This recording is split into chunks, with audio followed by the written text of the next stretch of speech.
hồng bay xiên mang vốn tôi tâu Giêsu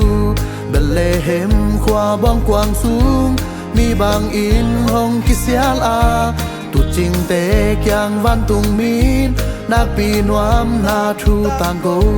làm bằng bạc in dày la ôi xiên min pha thi van a sang bel na a pasian min thăng ton tung hèn lấy tung a để mi tung ngập sang na tê hong tung hèn tu cùng Christ mát chu pa nang lê cây tung hong tung hèn dây su xóa lung đan na hong tung ta hèn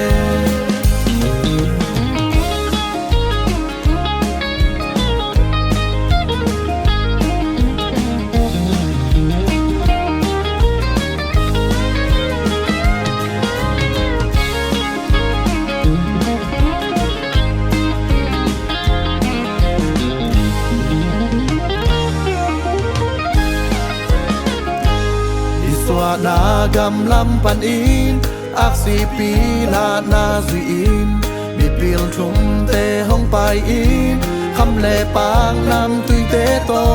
hong suak nào nghe bia u a lung đam lam bang pa u hi sẽ mang vốn tôi Giêsu en dòng về về ni van a sang bel na a pasian min thang tôn tung hèn lấy tung a để mi tung ngập sang na tê hong tung hèn tu cùng Christ ma chu pa nang lê cây tung hong tung hèn dây số xóa lung đam na hong tung ta hèn